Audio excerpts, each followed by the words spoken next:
Հայաստանում սահմանվել են հստակ իրավական նորմեր, որոնք կարգավորում են ռազմական նշանակության արտադրանքի ներմուծման, արտահանման, տարանցիկ փոխադրման եւ նման արտադրանքի առևտրի միջնորդական գործունեության լիցենզիաների տրամադրման մերժումը։ Դա իրականացվում է այն դեպքում, երբ լիցենզիայի տրամադրումը վտանգ է ներկայացնում Հայաստանի ազգային անվտանգությանը կամ շահերին։ Նախկինում գործող իրավական նորմերը չէին նախատեսում լիցենզիայի հայտը մերժելու հնարավորությունը։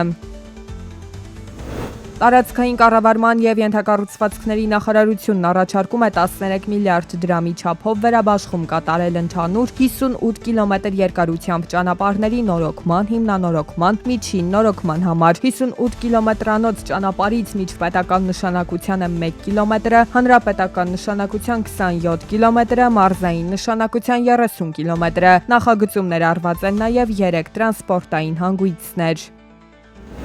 Կառավարության որոշմամբ 25.2 միլիոն դրամ է հատկացվել Արաքսգետի ավազանից շինարարական ավազի արդյունահանման համար գիտականորեն հիմնավորված նախագծահաշվարկային փաստաթղթերի մշակման համար։ Որոշումը հնարավորություն կտա ավազի արդյունահանումն իրականացնել սահմանված չափանիշներին համապատասխան ձևով եւ դիտարկել շինարարական ավազի պահանջարկը բավարարելու այլընտրանքային տարբերակները։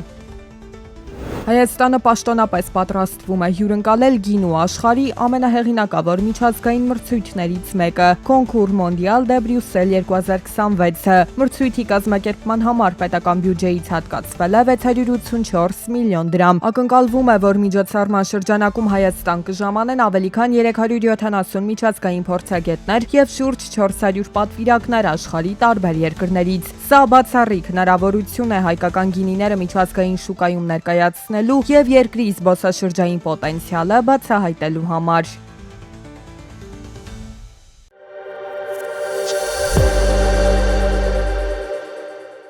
Միացյալ Նահանգների պաշտպանության նախարարությունը եւ Scale AI ընկերությունը կնքել են $500 միլիոն արժողությամբ ռազմավարական պայմանագիր։ Ինչպես հաղորդում է Bloomberg-ը, սա հնգակի գերազանցում է նախորդ տարվա համաձայնագրի ծավալը, փաստելով Պենտագոնի աննախադեպ հետաքրքրությունը արհեստական բանականության նկատմամբ։ Համագործակցության հիմնական նպատակն է տվյալների մշակման արագացումը, որոշումների կայացումն ու բյուրոկրատիայի կրճատումը։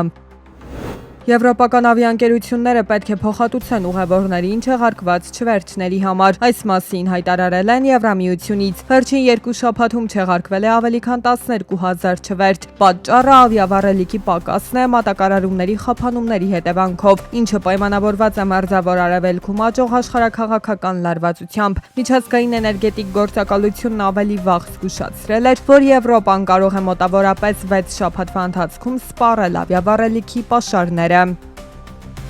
Տնտեսական համագործակցության եւ զարգացման կազմակերպության անդամ երկրներում գնաճը մարտին կտրուկ արագացել է էներգակիրների գների թռիչքային աճի պատճառով։ Երկրների էներգակիրների արժեքը մարտին բարձրացել է 8.1%-ով, սննդամթերքն էլ թանկացել է 3.6%-ով, նախորդ ամսվա 4% աճից հետո։ Warner Brothers Discovery-ն կրել է $2.9 միլիարդ եռամսյակային վնաս Paramount-ի հետ գործարքի պատճառով։ Ընկերության եկամուտը նվազել է 1%-ով, հասնելով $8.9 միլիարդ։ Այդ թվում գովազդային եկամուտները նվազել են 7%-ով եւ կազմել $1.85 միլիարդ։ Ընկերությունը տիրապետում է ավելի քան 100 հայտնի մեդիաբրենդների պորտֆելի։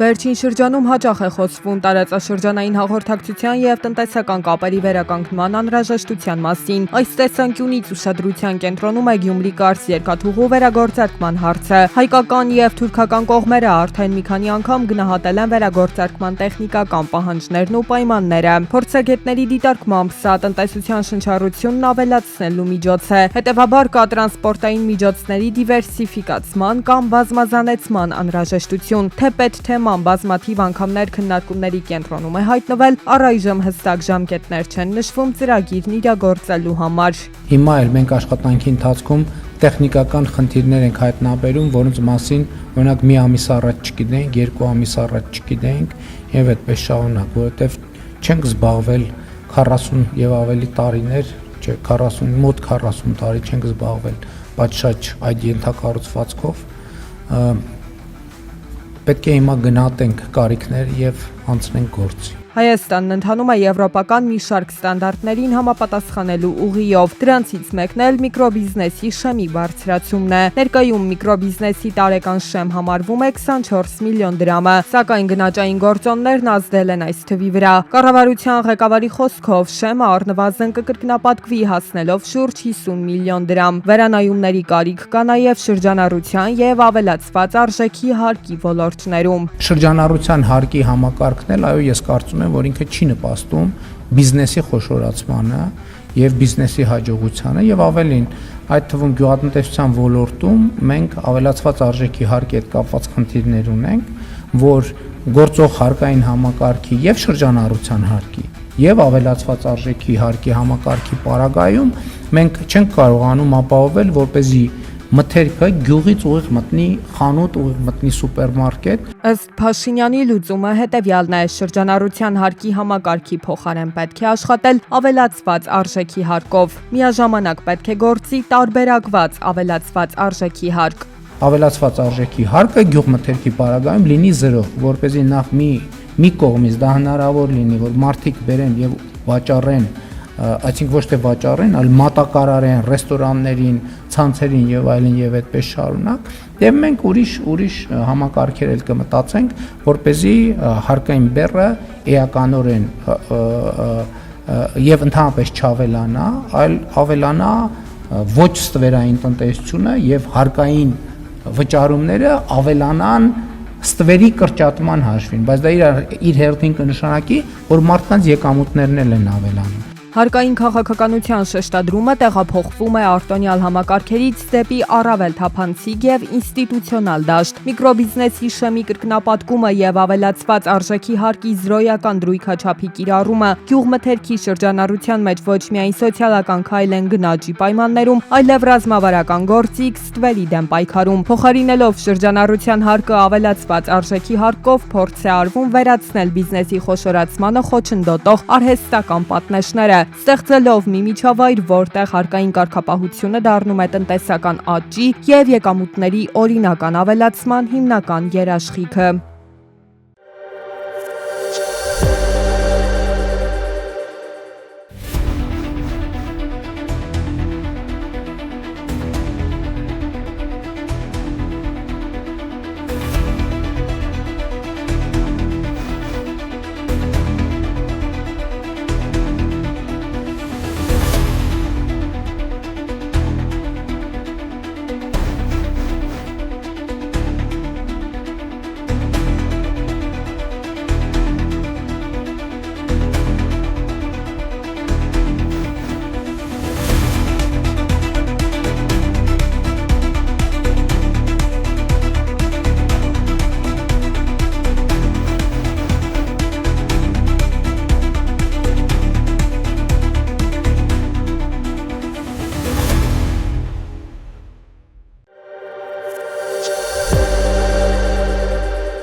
«2026-ի առաջին եռամսյակում ներքին գործերի նախարարության, ներքին անվտանգության եւ հակակոռուպցիոն վարչությունում կատարվել են 532 ծառայողական քննություններ եւ ուսումնասիրություններ։ Նախապատրաստվել եւ նախաքննության մարմիններ են ուղարկվել ծառայողական քննությունների 5 նյութեր, որոնցով նախաձեռնվել են 5 քրեական վարույթներ։ Ոստիկանության ծառայողների կողմից առերևույթ հանցագործություն կատարելու փաստերով, ոստիկանության, փրկարար ծառայության, միգրացիայի եւ քաղաքացիության ծառայության, ինչպես նաեւ ենթակա կազմակերպությունների ծառայողների եւ աշխատակիցների նկատմամբ կիրառվել են 90 կարգապահական տույժեր։